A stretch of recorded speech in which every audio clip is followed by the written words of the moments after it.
inshuro ya mbere nabaye abuse disons ntaratangura n'ishuri. Burya urashobora gushikirwa n'ibintu byinshi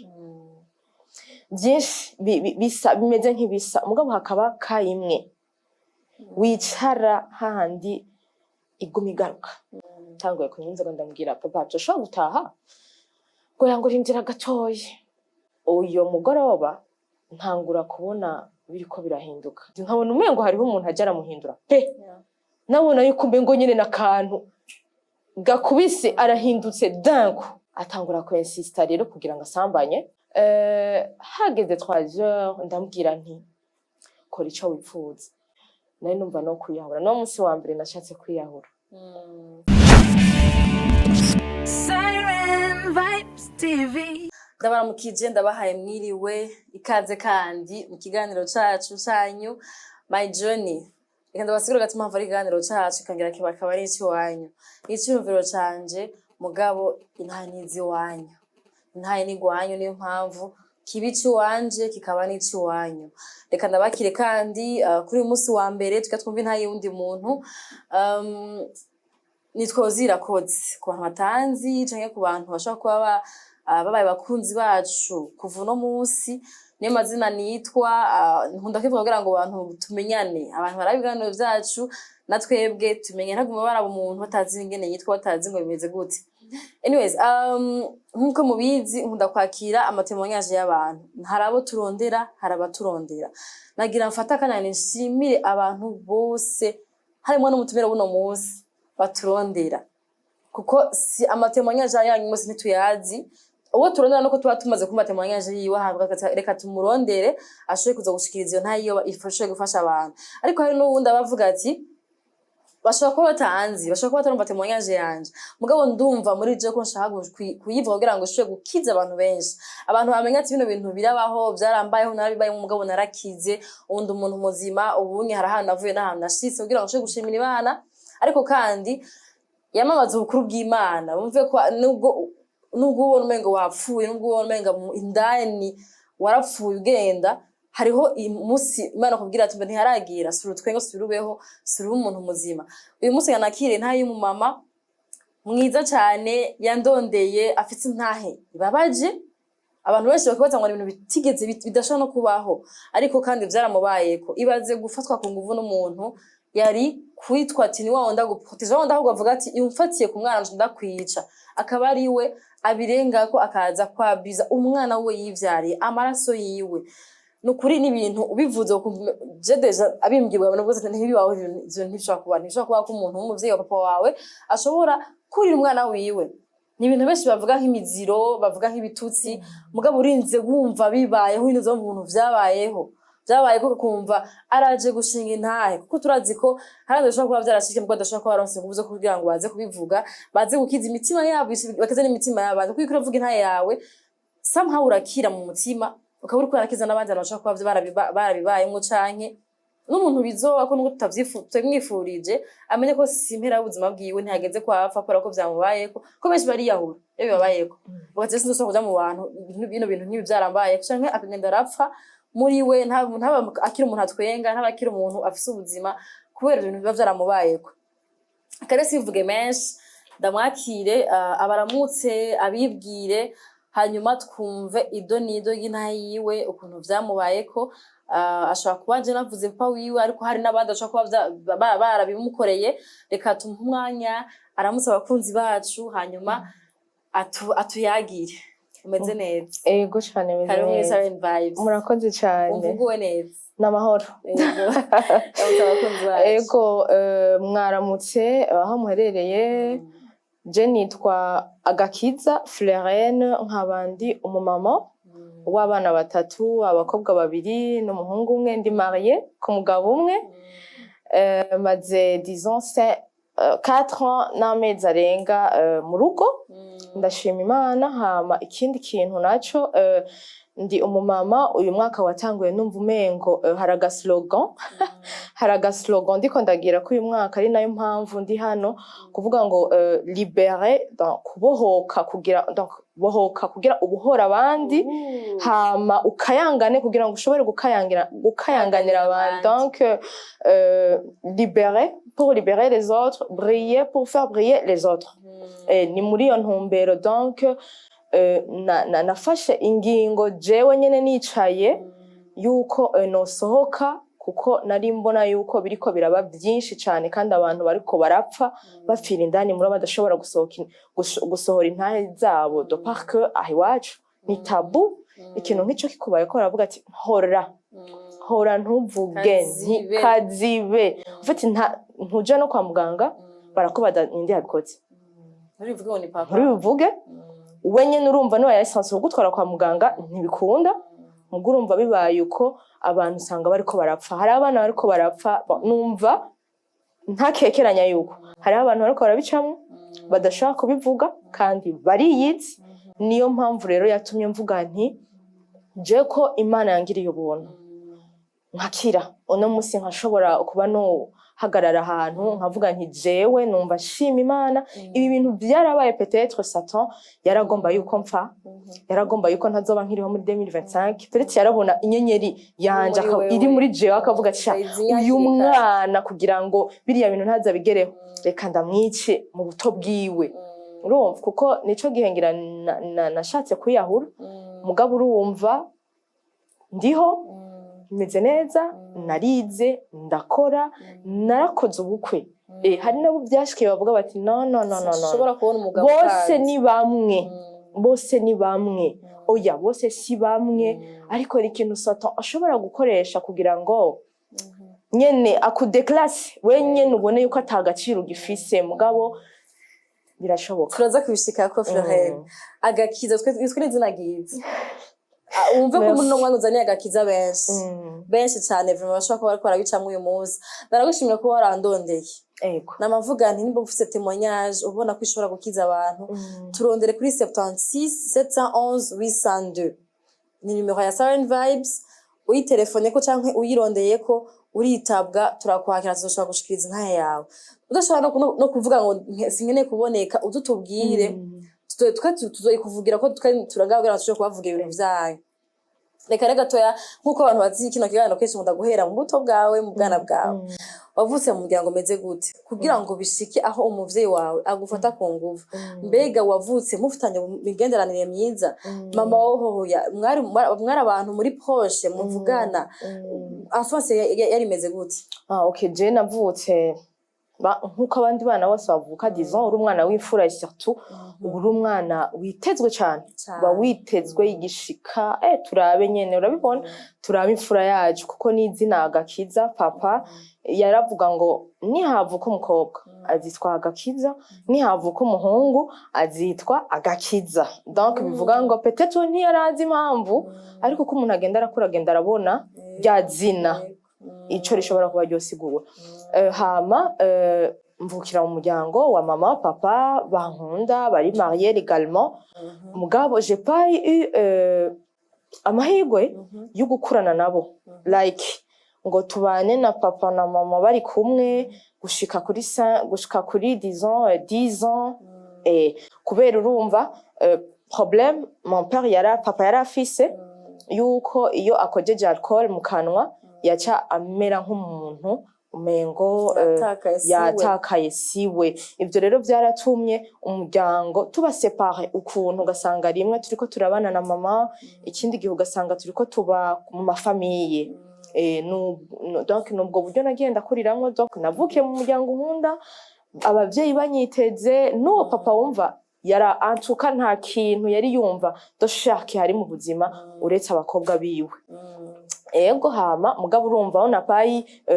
l'opportunité yo gukura genre ngo mama ama souvenir yandi y'abana ngo mukurane na mama na papa bose bari hamwe ego Est-ce que mama waracari na papa waracari? ego mama arahari na papa arahari ego Kuko ndakikwaje ko abantu benshi bavuga ati ngira ngo aje gusinga intaye kubera ko papa we yapfuye, oya kubera ko mama we yapfuye, ariko barahari. Est-ce que muri iyo myaka utabanye na papa wawe na mama wawe au moins nubwo mutari mu bantu bari présent mu buzima bwawe, baraza kukuramutsa, baramenya ati makuru ya Farine ameze gute, mbega yariye, mbega ariga, canke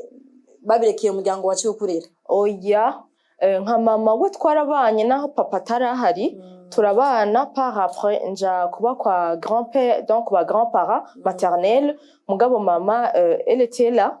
yaradukurikirana ibikenewe byose yaragerageza mu byo yarashoboye mugabo papa kubera ico kibazo wasanga ari ngaha muri prison yi ugasanga yakoze ibintu kubera donc ya cya kibazo twe twibwira yuko yoba yarafise ubugwayi quelque part umuntu adashobora kumenya we niwe atari hafi atari présent mugabo sa famille tumenya ikamenya amakuru yacu tukavugana tukamenya yuko turafise umuvyeyi turafise na famille. Mwari mubana hafi Jean nk'Ubujumbura mu ntara imwe mwakuriye ni Bujumbura? Oya twakuriye mu ntara y'Imakamba mugabo après 6e année je naciye nza naciye manuka i Bujumbura Imakamba naba muri famille maternelle donc ba grand-parents hama nji Bujumbura cyamba kwa grand-mère avyara papa. Ego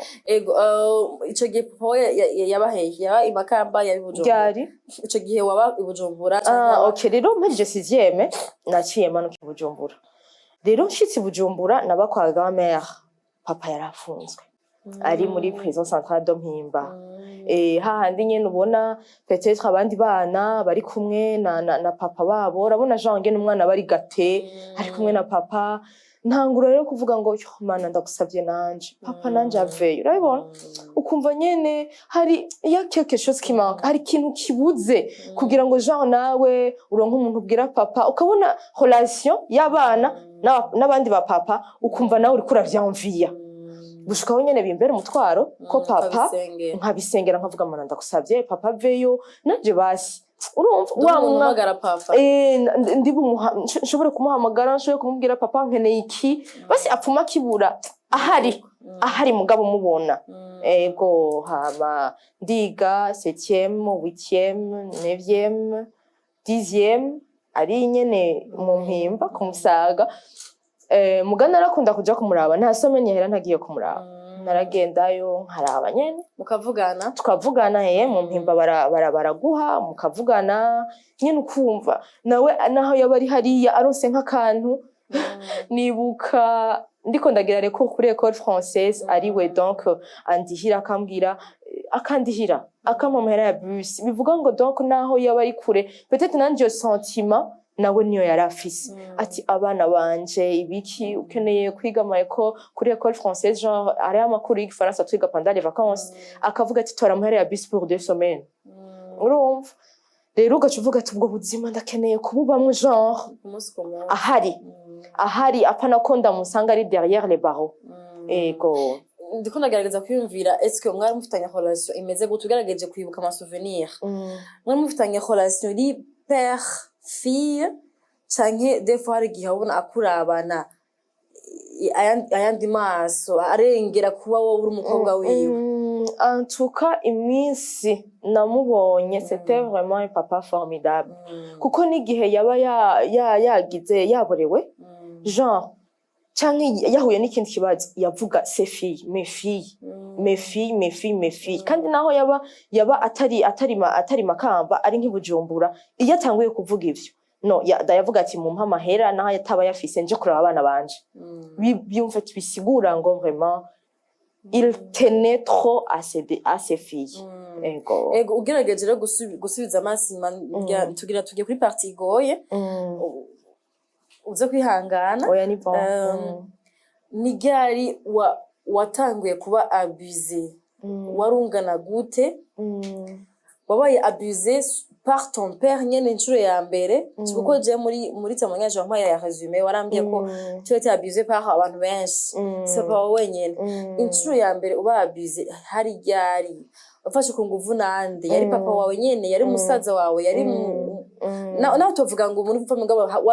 wari umwana gute? Okay, inshuro ya mbere nabaye abuse disons ntaratangura n'ishuri. Hari ibintu biba no peut-être uyo mwanya ukabura umwana mugabo hariho les images zigaruka déclic mu mutwe abona hari ikintu kibaye. Nibuka rero ko nari umwana ntaratangura n'ishuri, umukozi wo mu nzu. Ego yari umukozi wo mu nzu diku mama yari yagiye ku kazi. Voilà, rero ibyo ugenda kubibona uri kurakura ukiyumvira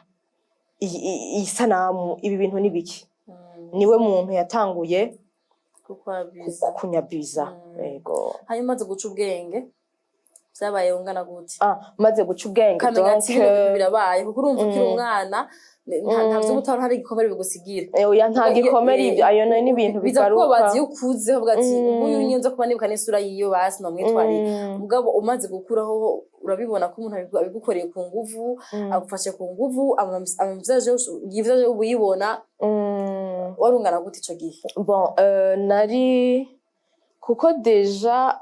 ibindi byose byagiye biraba nkiri umwana. Muri primaire hariho wasubiriye muri secondaire, mugabo rero burya urashobora gushikirwa n'ibintu byinshi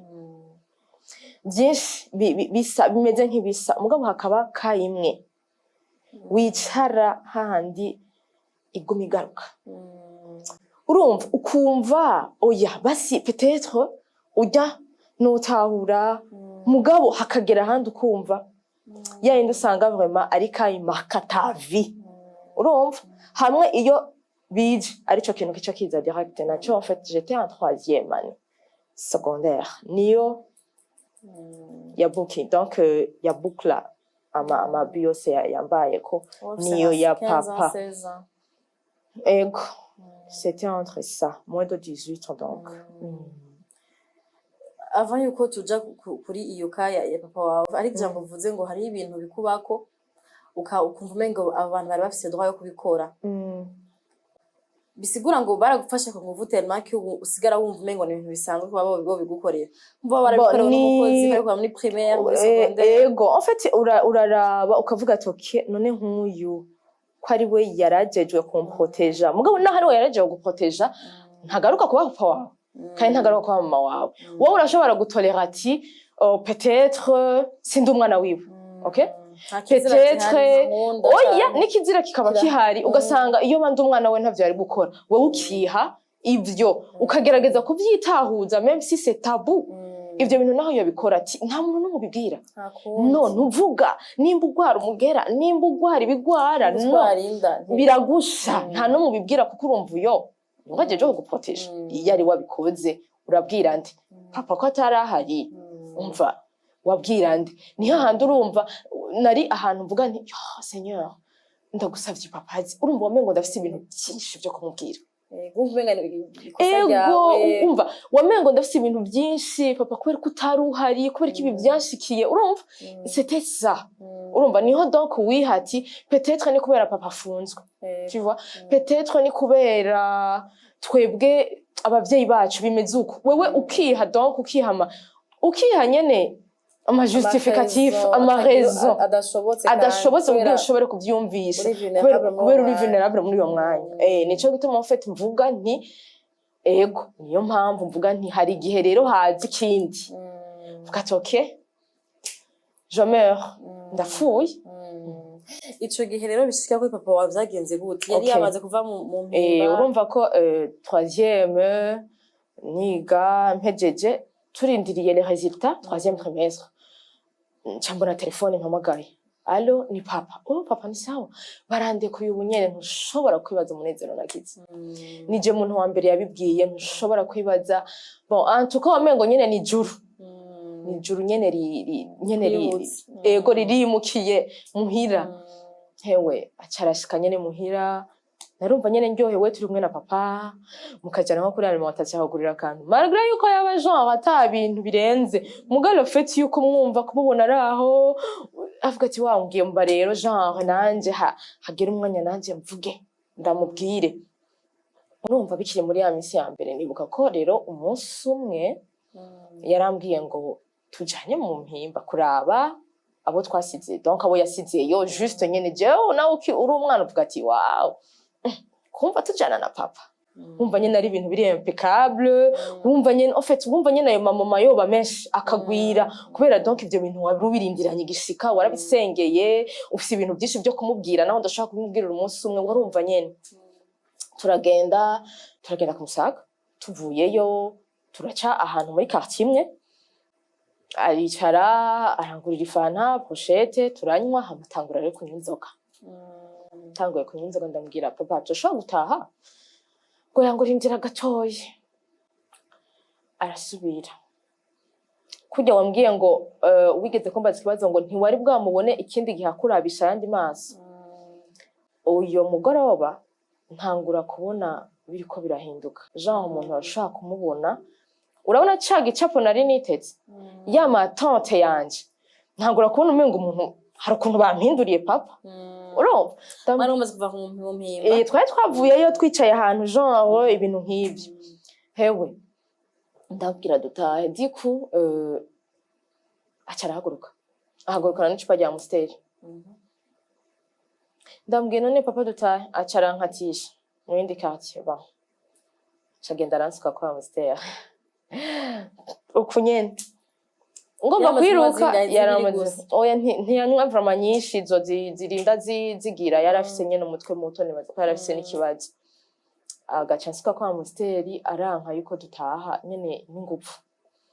aca ntwara ahantu muri quartier imwe bari bafise parcelle hari abapangaye yari genre parcelle nyene itari clôture turashika ngaho urumva ko umuntu mwari muri kumwe kuva mu gatondo bamuraciye ahantu muranyoye juste ku mugoroba nka 19h uramubwiye mutahe no biratanguye guhinduka acara nkatisha muri yo parcelle rero ntangura kubona iyindi image ntangura kubona ati peut-être bampinduriye ce n'est plus mon papa wa wundi narindira cagihe wa wundi nkabona umengo hariho umuntu ajara muhindura pe nabona yuko mbengo nyene nakantu gakubise arahindutse danko atangura kumbwira amajambo mabi ndakwica aho hantu kubera urumva yari quartier nyene iri un peu nta matara yari ahari naho hari abantu akavuga ngo usohoka ndamwica donc turaho hanze usohoka ndamwica atangura ko insista rero kugira ngo asambanye yensista ndanka agira na torture akantera ibintu akankubita nta ofisi uhungira deja nabo bari ngaho bari sans umengo bari hafi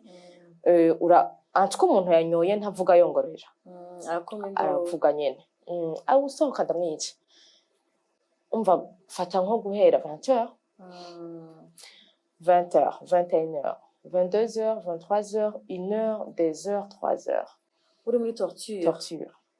agutuka agukubita voilà tout ça hageze 3h ndambwira nti kora ico wipfuza narushe ndambwira nti kora ico wipfuza mugabo plus jamais m'appeler ta fille unyibagire ufise 15 ans 16 ans unyibagire urumva unyibagire urumva c'était yari mbasha novuga gute yari nka etage nguyeko urumva hari ukuntu nari namwubatse rero nibi bintu bibaye ndavuga nti karabaye rero maze kumubwira ayo majambo turataha nari numva no kwiyahura no munsi wa mbere nashatse kwiyahura kuko yarabikoze ava ko mutaha canke yabikoze turaho nyene iyo 3h mwibarabara mu modoka non c'était pas mu modoka hanze ayo masaha yose hari ahantu hanze hasi no hanze apana kuvuga ngo mu nzu no hanze urumva hewe biraba nyene numva ndababaye nimba kubabara hari ahantu bigera mwagiye n'imodoka yanyu no modoka twari dufise twari ku maguru bose yagenda arasuka ko Amstel n'amaguru à pied urabona hamwe wumva umenga isi n'ijuru bikuguye ko niyihe mpamvu yo kubaho urumva umunsi nyene ako ntimwabana mu nzimwe umva twarabana mugabo urumva iyo yancanye ibiki n'ibiki vyo yaragomba hama nyene nahejeje mpagiye kumubwira ayo majambo ca turataha. ntiyabikoze umwanya muniniya. Oya yarikuye musonga hama ca turataha. Mugo urumva peu importe abus sexuel yama vraiment violence ni violence. Violence ni violence nta muntu n'umwe ndavyipfuriza. Niyo mpamvu birababaza ozi birababaza. Nibuka yuko donc naratashe muri je ndavuga nti nihaye image ona biriya bituka binini nari numva umengo nogenda nkitambika mwibarabara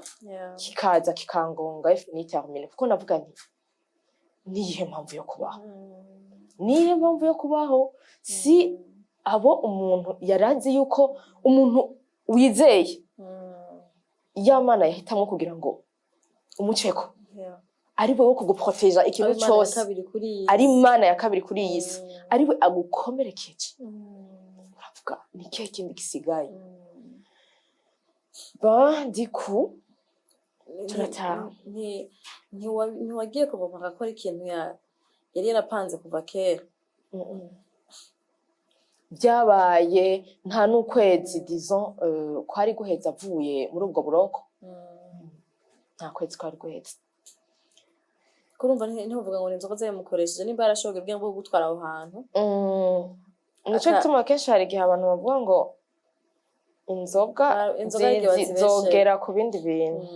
Cyumva ko yari yapanze ngena zo gukura aho hantu zo gutwara inzoga zogera ku bindi bintu. Ego mutashe yaravuze andi majambo ibi baramare nyene genre urumva ca wibaza umuntu agiye kukublessa agaca agomba kuba papa responsable. Tu vois ni nko gukindaga ku muvyimba. Tu vois arahejeje kukwica agomba rero papa responsable. Uwo musi nyene none uko twaciye nyene dufata inzira nyene turataha n'amaguru turagenda dushike muhira niho nagomba kwiyahura. Hama rero guhera uyo munsi barabona yuko iyo avuze A je cambuga Z. Genre haciye havyuka muri jewe none uwo mu respecta gute umuntu nk'uyu ahubwo nyimba avuze ngo kora iki ugomba gukorera contrat kugira ngo mbe basi ko umutima wawe uri kurawubanda uriko urawunyingisa urumva barabona nyene yuko ça va pas. Barabona yuko ahantu tuba turi wamengo nta na droit yo gukina n'abandi bana ikintu cyose nakora kugira kinezere warabona yuko kimwirita wamengo j'ai pas droit gukina kugira umwana wawe ashobora gukina n'abandi bana kumva n'umunezero wawe nk'umuvyeyi donc umwana ari épanoui wewe donc wamengo nta droit y'ivyo. Niho nacanja muri interna seconde. Rero ubuzima rero bw'inyuma yaho mu kibano warumeze gute? D'abord urumva mu kibano nta bantu babimenye. Peut-être kubinyegeza. Peut-être non nari shavuye n'uwo yaravyumvise nariko ndidoga uyo munsi nyene. Nariko ndidoga ko hari n'abandi bari bahari. Ni bya bindi iyo ico kintu gishitse ari umuvyeyi wawe peut-être ari umuncle peut-être ari umu grand-père peut-être ari umukuza wa muntu de près wa mukuza gutunze iyo ico kintu gishitse ntashobora gutwara kwa muganga ko yabareza kukubaza ndi yabikoze nawe ntibigeze kwiyumvira ati nje kwivuza osi hari ibintu bigushikira ubwenge hari ibintu bigushikira ukumva solution igomba kuba wabwo nukuva kwisi si bwafuye nuko wopfa ukava kwisi. Rero niho wasanga nyene nkunda kuba mu bagenzi nkunda umuziki nkumva genre wow ndi kumwe n'abandi turiko turanywa turiko turatera inkuru nkumva umengo ni sawa ariko nshitse muhira nkumva ça va pas nkaca numva umutima inzigo nkaca numva ndi frustré urumva sentiment ya yindi iteye ubwoba. Niho naja muri seconde vugiza abantu twiganye barakunda kwibaza jewe mfite narashobora kuja imbere nkababaza ngo qu'est-ce que la vie, bakabaza none yabaye ikibazo iki umva icyo kibazo nakibajije inshuro nyinshi mbaza qu'est-ce que la vie, qu'est-ce que la vie, qu'est-ce que la vie, qu'est-ce que la vie, qu'est-ce que la vie. Ukanyene ntibatahura igikomere nari mfise, ntibatahura iyo bivyo, donc iyo bizanana. Ndaba muri ubwo buzima ndiga ishure ndariheza, mugo urumva kwigana ico gikomere, kwigana ico gikomere uba wumva nyene biraho tu, biraho, reka nyene twige nta wamenya ubundi nzova mwiki. Ukavuga ati ntaco reka nige kugera sinze nsabe peut-être nshobora gusaba uyundi muntu akankomeretsa nawe nyene akagirira ego reka juste nige kuko mbona abize barashaka kuronka akazi bakagira ico bimariye, akigurira ikirato akigirira iki, reka nige kuko je me souviens que sinakunda umuntu azana le matériel ngaje akwereka ko nari umuntu kibosi, bivuga ngo naradandaje ibirato, nari numva jewe ego kwigira nshaka kuba independante, jewe nyene hama nyene ati nakize gute rero. ahubwo muri iyo periode avant yo kukira nibaza ko abantu benshi bariko barabona relativité, ubusa similarité y'ubuzima bwabo n'ubuzima bw'iwawe. Hariho benshi usanga aciye avuga ati umviriza nafashe ku nguvu n'uyu, fata ku nguvu n'uyu, fata ku nguvu n'uyu, kuva nkivuka nafata ku nguvu gushika nafata ku nguvu n'umuvyeyi wanje yamvyaye. Ubu rero uwuduhuye wese ugati hakumfata ku nguvu ndaguha ntituna turagwana. Ese ko ntuhagire ugadushika muri iyo peha wiyumvira uko onye canke wagiye muri ya peha uvuga ati abagabo bose ni bihimbiri, abagabo bose ni imbwa, nimba papa wanje yamvyangire bino onye nde wambwira ko hari umugabo mwiza nka kuri iyi si, wari umeze gute muco gihe? Okay, rero muri ico gihe malgré yuko ntari bwamenye ibintu byo gusenga cane, sinigeze generaliza ngo abagabo bose bameze uko, dopa yuko abo bantu bankoreye ivyo bintu, ico nticigeze gica mu bwenge.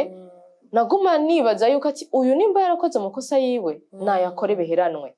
Kandi ikindi kintu nshimira Imana, malgré yuko nari muri ivyo bihe umva hari kubaho nkuko bivuze, nari kudandaza umubiri,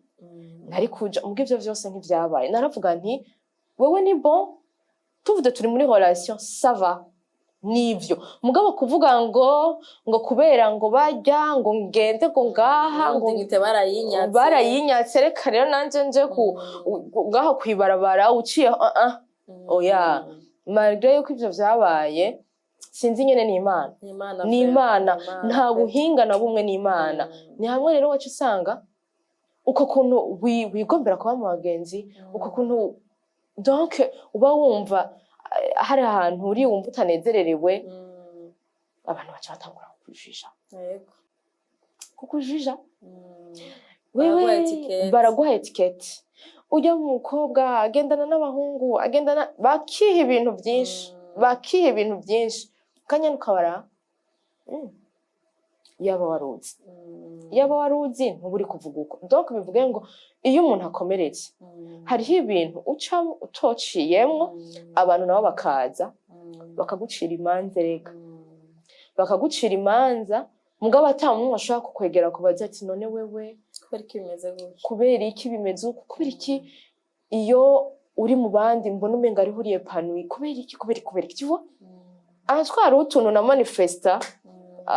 nk'uri hafi yanje agaca bitahura agaca bibona. Mugabo nyene je payi sina hari gihe bavuga ngo iyo ukomeretsa abandi, nkuko bavuze ati iyo ukiza abandi. Ego ico gihe ukomeretse nta bantu wakomerekeje bari inosa, batari mu bantu baguteza ibibazo, muko usanga des fois uri frustré uratuka abantu canke wa muntu umuntu akugira akantu gato wewe ucukagira intambara nini yakora ko ukomeretse. Je narifise caractère, nari umuntu atavuga, bivuga ngo n'ikintu wakingiriye nta gishimye ntaco nakwereka. Nari umuntu du genre ari discrète, ntumenya ngo nagishimye, we naho wondenganya naraje ahantu nkarira nibuka ko nakunda kuririmba hariho akaririmbo nakunda kuririmba ndahantu kavuga ngo nzoja ku gasozi ka kure urumva rero ivyo vyose bivuga ngo cari gikomere ngo saba Imana isumba byose indemeshe ego ugashobora kwiyumvira ahantu urumva kavuga ngo nayo nk'ubu mama yopfa ngo je noca mbu wanje tu vois ivyo bintu donc nari umuntu yakomerekeye indani avyigumiza indani atigeze aronka soutien médical soutien psychologique urumva ata kintu na kimwe wa wundi personne ne se soucie de toi nta muntu n'umwe akwitayeho kuri ico kintu cagushikiye yego urumva wowe wari barakwishe nawe urifasha kwiyica yes utera wiyica indani muri jewe ego kuko ikintu nk'icyo ntushobora kukibana naco mama warabimubwiye bon rero mama naratinye kubimubwira kuko urumva hari ikintu kigushikira wenyine ukumva yuko kirakwishe ca wiyumva nari nayibwira mama apana hypertension arakura impuzu zishire ku mutwe yiruke bavuga ati n'umusazi rero kubera mama ndamukunda reka ndamweparanye ibyo bintu bahapwengira niho yaza arabona comportement turi muhira na papa akabona genre mengo avuze je navuga zete ntugire iki acha ndagikora ntugire iki akavuga none kuko hari kunyinyurana hagati kubera iki akambwira rigane ni papa ni papa ndabizi mugabo sishobora kumubwira ugasanga ariko avuga ugasanga ibintu byo gutegana imitego tu ibintu byo gutegana imitego avuze iki wewe urumva akabivuga yibaza ngo papa ariko aravuga ari responsable ibiki we nawe ugaca wibuka ati wapi we ntacyo uri buvuge imbere yanje yego ivyo bintu wayibaye mu gihe kingana gute ava yuko ugera aho uhura n'Imana kweri kuko n'Imana vuma yagukijije uhura n'Imana ikagukiza ico gikomere okay narabigendanye igikomere kwanza ntigikira umunsi umwe donc c'était disons 2012 2011 muci processus yo gukira nayitanguye muri 2016 après 5 ans ingene byagenze rero n'umuntu yantumiye ahantu basenga tagenda baravuga ubutumwa bavuga abantu bakizwa bahamagara abantu bakizwa ca ndahaguruka ikintu cabaye hozi nararize umva womengo umva nararize ndarira wana ibisera umuntu akuze ndarira bikwiye nari ni muri université niga mu ya kabiri nahejeje wa mbere nja mu ya kabiri nararize vraiment ndarira hanyuma cyangwa gusubiza amaso inyuma ndaraba ingene nagiye ndakomereka ndavuga none Imana antuka narakomeretse bikwiye ndagomba mbere umuvyeyi ntangura rero kwizera Imana cyane nkavuga basi ko bavuga wowe kuri papa ko papa wari wampaye bigenze ukureka basi wewe umbere papa urumva ya Mana naho wobura amahera ya bus ubwira ega Mana ega nta mahera ya bus ega minervare urumva wa mu papa basi bwa papa utabonye ngaha kwisi reka basi wizera iyo Mana urumva ntangura rero gufata imyanya yanje personnel yo gusenga yo gusoma ijambo ry'Imana narumva Jean mpora numva ngo Imana yavuganye n'abantu ndavuga Mana we nimburiho vugana nanje ko ndagukeneye vugana nanje donc ndabandanya uko ngenda ndasoma ijambo ry'Imana ndonka ama revelation niho nagoye ku nkuru y'umugore yafashwe ariko arasambana bose baraza baramushira urubanza bamushiriye urubanza Jose aravuga ngo utarakora icyaha amutera ibuye ngo kuva ku mwana muto bose bariyongerera gushika ku mutama rero ikintu cankuyeho ni Jose ikintu yavuze ngo na jewe gusa ndaguciriye urubanza ngo ugenda ntusubire gucumura ndavuga Imana nayo uyu ni Yesu yaje kuducungura umuntu yafashwe ega biragaragara nibyo umva kandi mu mategeko ya Mose uyo muntu bamwica ukuntu mugabo wa muntu yera wa muntu yaje kuducungura mu bwiyuko ntabwo ibintu birakomeye rero ibintu byo kwizera Imana. Iyindi passage rero yaje nkuraho neza ni passage ya Pierre bari kumwe na Jésus ariko aravuga urupfu agiye kubona Pierre acamubwira ngo ntibikakube ko mwami wanje nkuko umengo ni n'urukundo oya ntibikakubeko mugako na Petero yari mu hypocrite rimwe roba kwera Jésus arico cyari camuzanye acabwira Petero ngo mvi nyuma satani urumva aho rero tarabikagata turaze kunyihakana mvi nyuma satani rero ngaho Saint Esprit ntawuza yuko burya Jésus ntiyariko yadressa kuri Petero ngo ni satani ariko ni mwemu yari nyuma ya Petero yari kimuvugisha ivyo kugira ngo Jésus icamuzanye kwisi mission yamuzanye ntayishitse direct bica bigaruka kuri jewe cyambona ngenda ndatahura yuko papa bwabundi peut-être ni mwemu yari nyuma yiyo kubera izi inyenyeri iri muri Florent iri muri agakiza irabona yoyo byose kubera izi yonyene reka rero nkora ikintu kimwica mu bwana subire ndamwice gushikaho ndamurangiza ntangura rero processus yuko umengo no mwakira no mubabarira erega nawe siwe ntangura ahubwo kumva nawe ndamufitiye ikigongo kumva nawe ndamufitiye ikigongo kuko nagiye ndatahura yuko nawe burya aragwaye ntushobora kubura umuntu akomeye ugakora ibintu nk'ibyo urumva yego naramwegereye cyarakoroheye avuga ngo ibanga ryo kwemera n'agatangaza tugire processus d'abord mu mutwe hakija ati ego aragwaye ko utanga kuja kweta pe kumubabarira si coroshe iyo umuntu akivuga kumenga kiroroshe mugabo hageze ni pratique kubera umuntu agukomerekeje imyaka 5 yarakuvyaye si coroshe ukigira idée kumubabarira ego yaje gute afata ngira idée yo kumubabarira sinacenda mubabarira direct nibuka ko nari ahantu ndiko ndasenga muri veye nakubwiye yuko kubera ivyo bintu byanciyeho naciye mbaho ko n'Imana yanje naravuga ati ngira intege nke ndeka mugabo nta wundi ni wewe ndahantu numva Imana ivuganye nanje mbwivuga ati mubabarira babagiriye nabi ati non seulement babagiriye nabi musabe n'imbabazi ababagiriye nabi kuko namwe mwarafashe même 2 secondes yuko biyumvira nabi tavuga ati yego ko ari je naramwishe ari muzima naramwishe ikabura umva naramwishe birahera naramwishe rero numva nyene Imana iriko irahobwira ati nta droit office ni jewe wo guhora wewe uri umwana wanje umva genda umusabe imbabazi ubwo mu mutego wa satani umva naho yagukomerekeje ari we ari sense gutera intambwe ya mbere genda waba ari witera rero hari igihe ozi uba warageze ahantu ukavuga ati rero Mana ni je nawe ukumva nawe n'igiki nto gukorera we Mana yanje reka basi ndagikore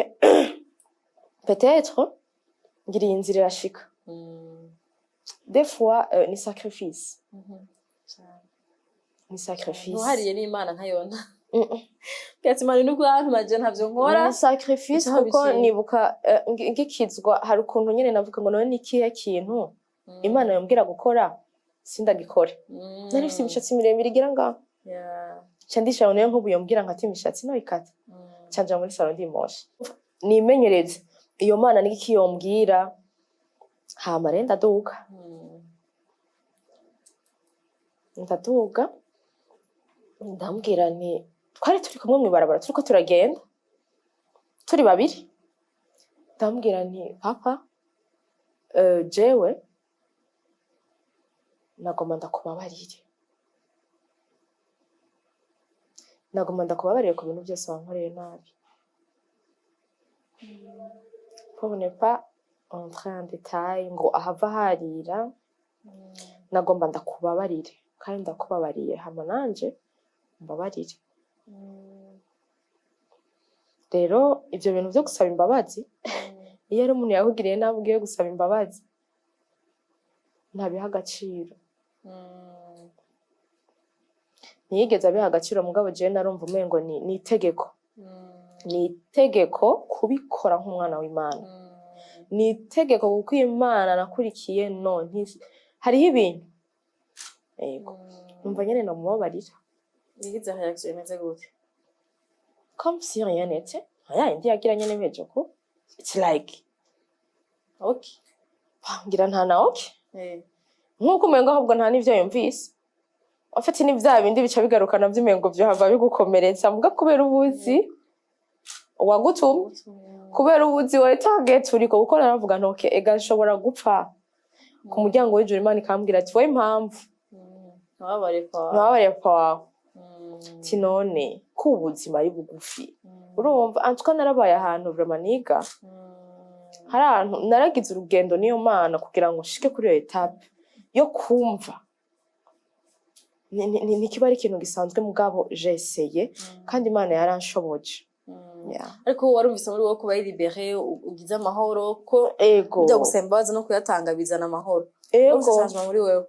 ego narufise changement muri je bivuga ngo Jean ninaja gusenga wow ega wa mupapa yambwiye ati ngende saye imbabazi nza kuba nyene nabikoze bya bindi wambwira narumva Jean ndi libéré narumva kubw'urukundo Imana ko byashitse nkaba ndi muzima Imana ikaba yarampaye andi mahirwe reka basi mpera iyo ntambwe ndamusabe imbabazi après ntigeze akurondera inyuma gushika no munsi ntigeze ndondera aracariho nyene buza nka kimwe cabaye arahari muravugana yego uramusengera mugabo ndibaza yego ko nyene Imana yonyene isigaye kuja kwikorera akazi kayo hari ibintu biba bikeneye ingufu z'Imana yego tubwire rero après urumva warakize mu nyuma urahura n'umushinga ntaye wawe murakundana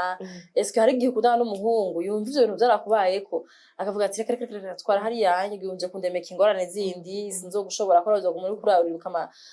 ibintu vyakubabaje canke ungereranye no na papa wawe yagukomerekeje vyagenze gute warabimuganirije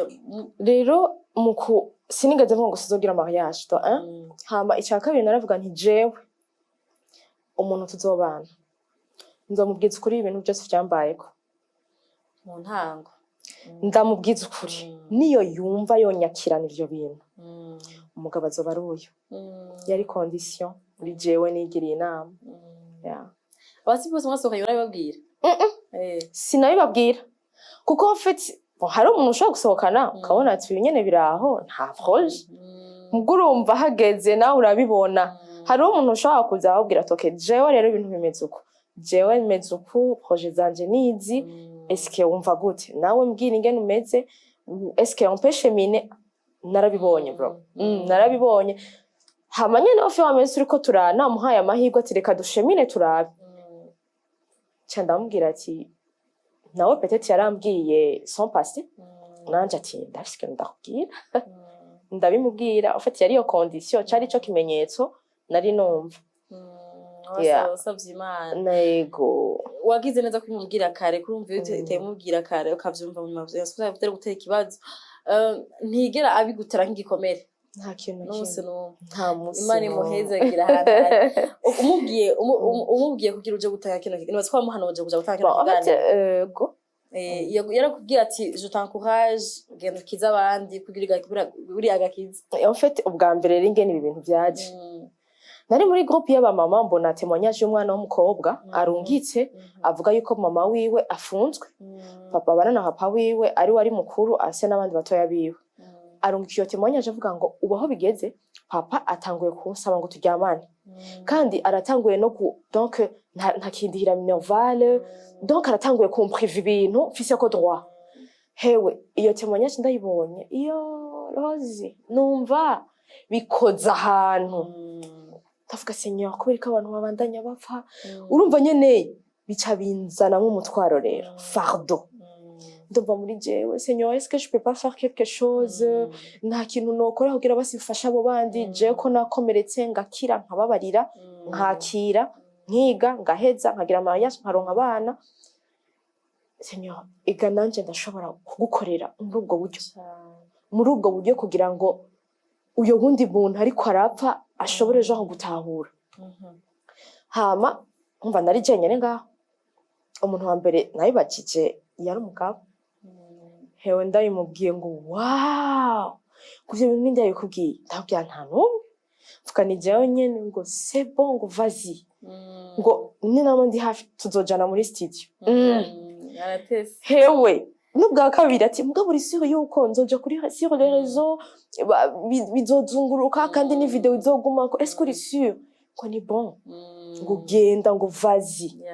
yatahuye impamvu ushaka kubikora iruta ivyo abantu bavuga ku marezo sose kumve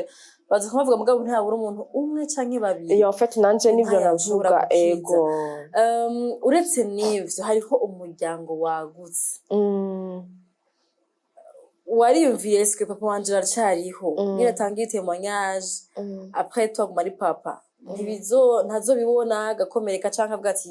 yagiye kuntanga mu bantu marezo sociaux kurumva rafite ko utigeze uvyitwa umwitwarira ntigeze abihanirwa kandi n'icaha gihanirwa gati mubere ko wabivuze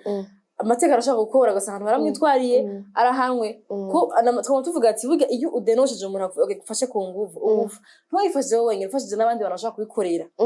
umuntu nimba arabikoreye umwana we yavyaye ni gute wamenya ko atabikorera abandi atavyaye urumva rero iyo ubivuze ubu kijije n'abajya abantu benshi kuba byarabashikiye bakavuga ati uyu muntu bamufate bamuhane canke bamuha ibihano bimeze ukuntu canke nibagwe bamuvuze bamukure mu bantu baje kumuvuza ntiwimvire ko ushobora kuba uwo mushyira mu kibazo mu gutanga intara okay avant yuko nkora iyi témoignage urumva ni ibintu bya implique imiryango ni ibintu bya implique imiryango cyane sinari kuhaguruka ngo umunsi umwe ngo hama ngo canza muri studio nararavye abantu clé mu mafamiye n'abatari babizi ndavuga ati peut-être ndashobora kubiganiriza kuri uyu ego en fait vyaciye bisubira ni nkuko umengo vyari binshikiye ndabwira ati je nagoma ndakubwira iki ndakubwire na mon projet ikintu ngomba gukora kuri ivyo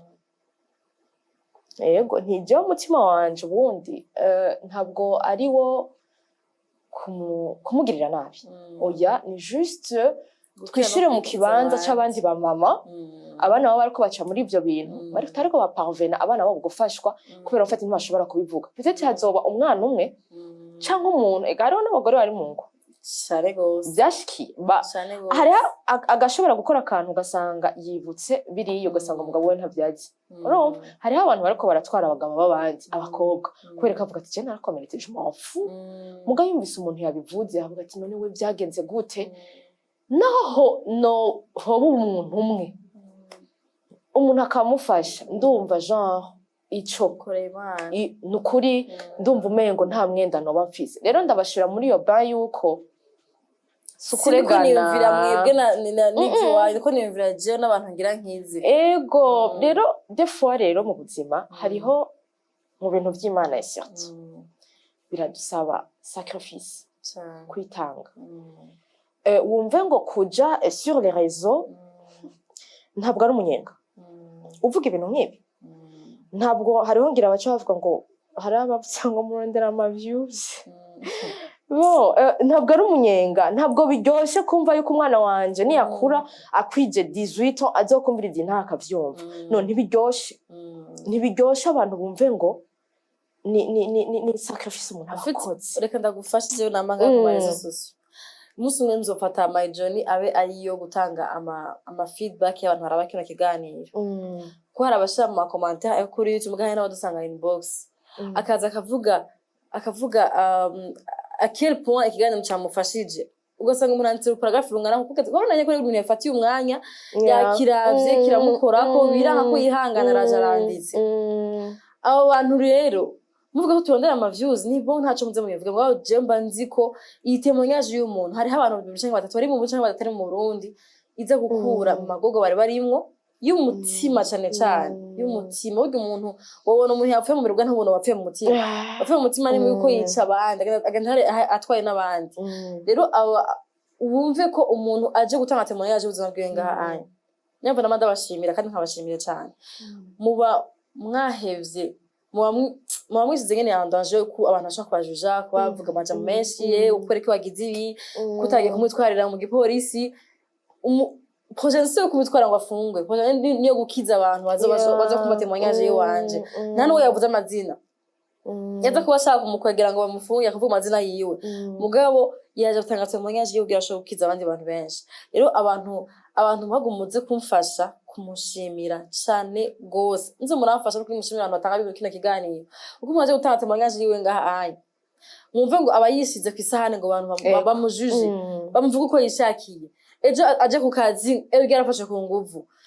ejo aje gusenga anota kumugira pitié cyangwa kumumvira ikigongwe yafite témoignage ko yafashe ku nguvu ariko kwese ibyo yashaka mwumve rero ko azoba agaba sacrifice menshi kugira ashobore gukiza abantu uri yuko mubadekuhaje ahubwo muwankuhaje mu kubabwira ati no kuri wakoze nta yadufashije gose yadukoze ko yadukuye ngahe dushikara ngaha cyane kunze kumanda ndabashimira cyane gose yego ntuze witeho ivyo abantu bazovuga inyuma ya ikiganiro ngo ma commentaire bini ariko mumva ko ufite iyo fierté yuko hari abantu babiri ubatatu bashikira témoignage yawe nabo nyine bagashobora kubivuga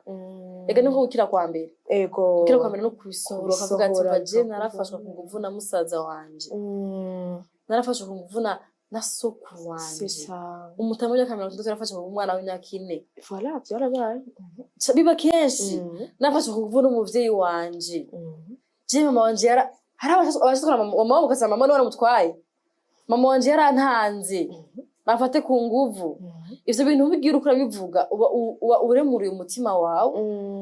ugafasha n'abandi gukira kumva ko bafise iyo force n'abanye yo kubizura kwa kundazi ko vyorosha bigoye gose gusohora yego bisigura ngo waravuganye n'umuryango hama barakubwira ati turasutena icyo cyaje gushaka gutanga témoignage ntibiba byoroshe en fait nabo nyene urababwira umutima wavyo naho nyene Jean ntushobora guparcourir bose uravuga ati reka mfate uyu n'uyu de part uyu n'uyu donc ma relation mamufitaniye ukavuga ati reka ndamubwire umutima sino na wewe wicaye umuntu akaza kuguhanuza ntiwovyemera kuko en fait hageze n'ahantu mvuga ngo najewe kabiri gatatu c'est ça hariho angle nanje no kwicara noca mpagarikira ngaha nyene nkavuga ati nohozi ntubipublie ibi bintu muga kubera ari ya mission ndayita mission que Dieu m'a confié imana yampaye gukora finally peut-être nico imana yanzaniye ngaha mwisi urumva muvuga ati nta kibera ubusa Victoria yavuze ngo hari ibintu imana kushima kavuga ngo ngahe imana kinyigisha kimisanzwe ende turakata 5 6 7 8 irikinyigisha kimuguza kubitahura wabivuye bitaba byinshi nko kufisi ntahe komeye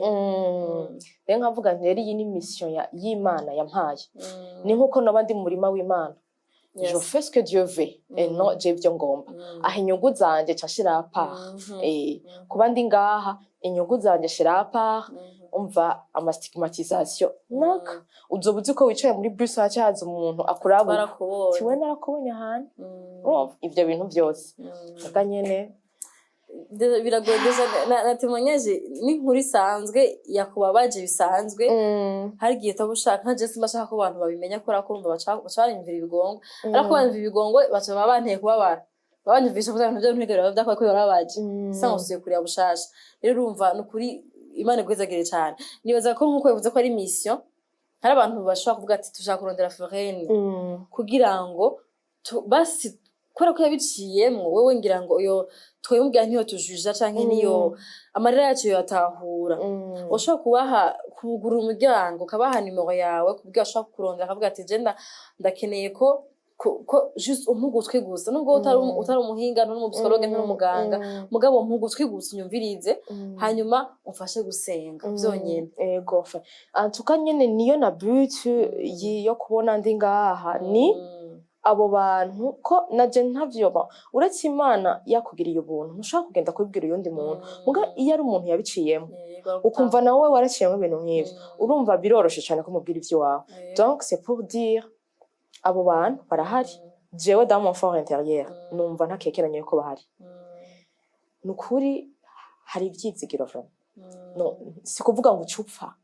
atwa ndiho ndumama mwiza w'abana beza vraiment ego kandi ndashima Imana rero muze nimero ndayitanga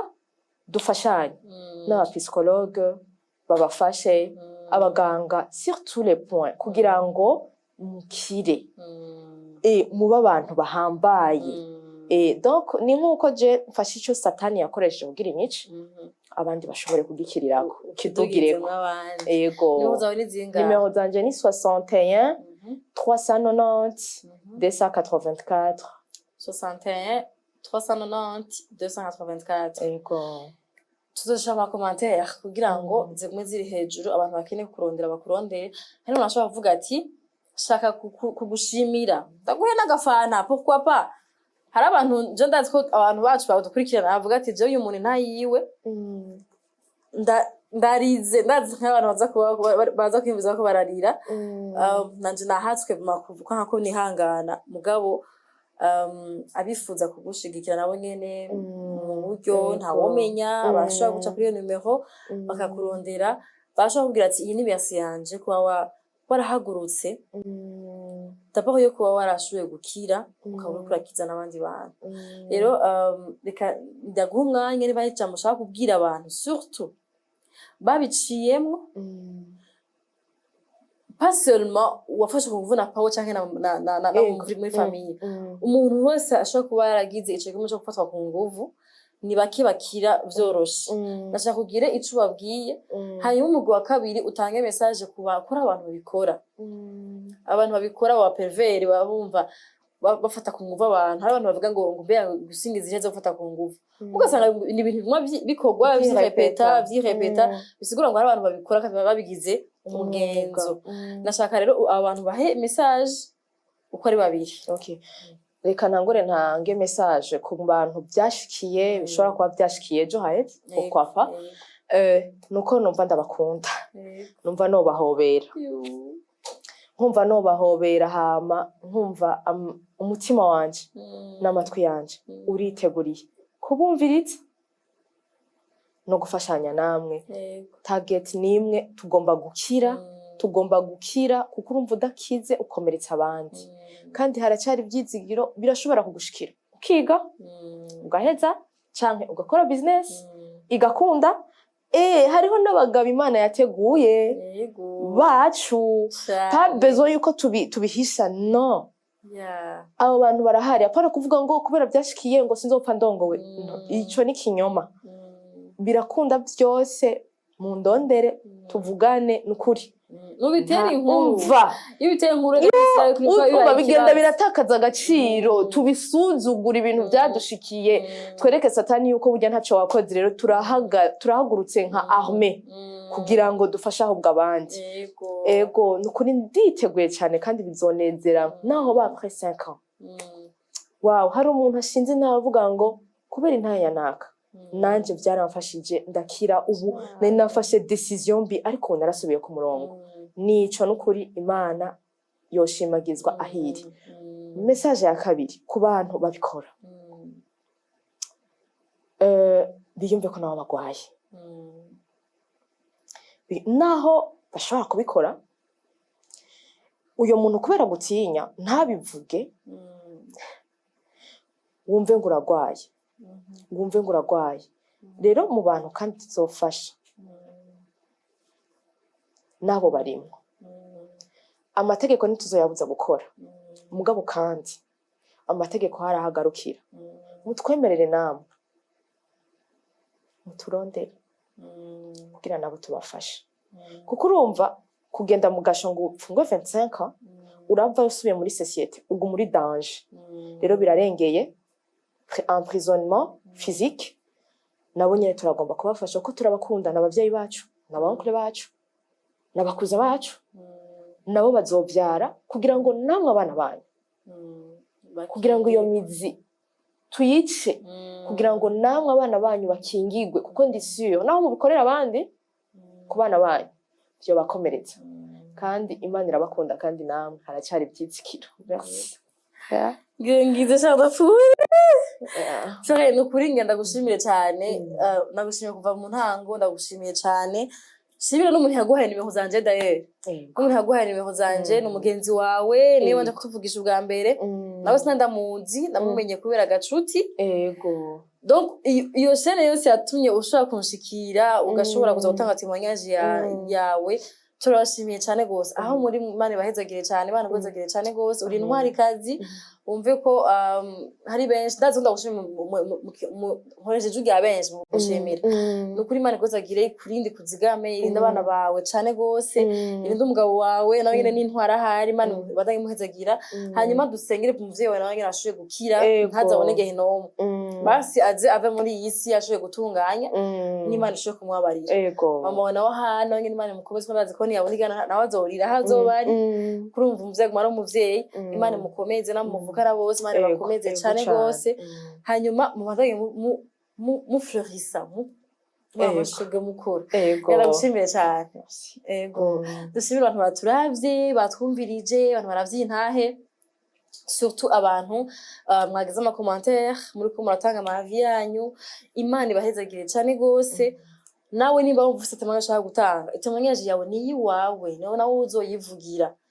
byanse kuyivuga nzoyikuvuga ndayivuga ukuntu wayivuze kuko intahe yawe muri my journey your journey temanyaje yawe testimony yiwawe ndagushimiye gose kubura umukunzi wacu dusengera Imana igozagira huri ubandanye kubwaneza nabawe bye bye. Siren Vibes TV.